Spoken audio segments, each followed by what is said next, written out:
Hey, welcome back. Um, want to thank everybody for helping me get to the 25 subscribers. I really do appreciate it. I'm not that worried about goals right now. I'm having enough trouble getting up here. I don't really have time to make a splash screen anyways. Topic for this video is this is going to be Midas Touch. And I don't watch him a lot, but I do enjoy his channel. He's got a story, and I'm just going to show a clip of it and talk about it. And then if you want, go watch his channel to see the full video. But apparently the National Archivist says Trump documents still missing from the Trump administration as the DOJ investigation ramps up. That's the video, and let's go ahead and get that going.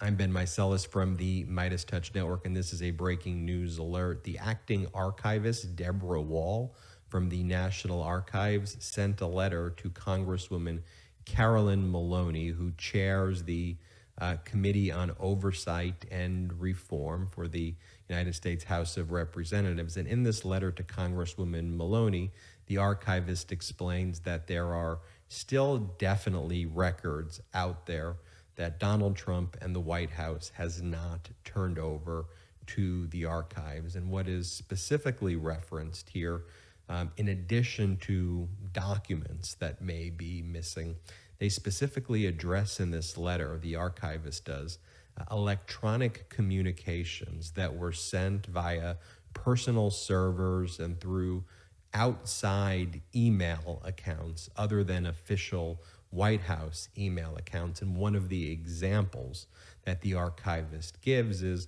Peter Navarro was using private email accounts. Peter Navarro, a former top Trump aide in the White House who was leading the COVID response, and I guess you can say by leading, meaning leading the destructive policy that harmed us all and spreading conspiracy and disinformation. But for example, Peter Navarro was using an outside email server and account through a Proton email account, and the Department of Justice filed a civil lawsuit in an action that's called Replevin. Replevin is return of property, where they sued Peter Navarro, and Peter Navarro essentially is not even raising any defense other than he wants to be granted immunity, which of course the Department of Justice is not going to give him. Okay, I just want to talk about a couple things here. And again, go watch the whole video. It's very, very good, very well done. First of all, is I don't know for sure, but it just seems to me that if the DOJ had acted a little more decisively against Trump in the first place, like maybe, a day after he was asked to return the documents, raiding his place then, like last year, in the beginning of 2021, like a month or two after Trump took office, maybe this would have already been dealt with. Um, just maybe. If the National Archives and the FBI had not wasted 18 months trying to get this jackass to turn stuff over that didn't belong to him, maybe this part would already be done. Um, I really do think that this shows, some of the failures of the Biden DOJ in keeping us safe and keeping our national security safe. And then the other thing is I'd like to point out is what he is saying there, that even in the lawsuit, uh, Navarro did not offer up a defense. He was just begging for fucking immunity. I guess maybe Trump should have pardoned him before he got out of office for this. But the last thing I want to mention is after all the bullshit that they dropped on Hillary about this kind of stuff. And for the most part, yeah, she was running a private email server. And what it was is it was the one, it wasn't like she was using AOL email like Colin Powell was when he ran the State Department. He was using his AOL account. I don't think they're that secure. I used to have AOL. I don't think they're that secure. Hillary was using an email server that was set up to handle a former president's business. My understanding from back in the day is that, the State Department, I think, had their computers breached. We know that not the DOJ, but the Democratic National Convention and the Republican National Convention had their servers broke into by Russian agents or Russian activists or whatever. Their computers were hacked by Russians, both of them.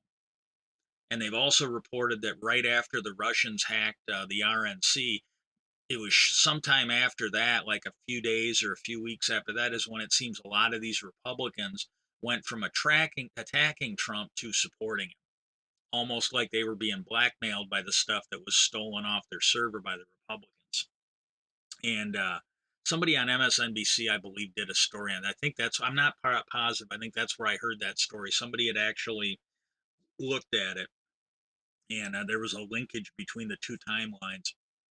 And then the other thing is, my understanding, I thought I saw reporting on this. I'm going from memory, so bear with me if I'm wrong, but I think I saw reporting where they know that Hillary's server had been attempted to be broken into, but they had no evidence that they'd actually succeeded.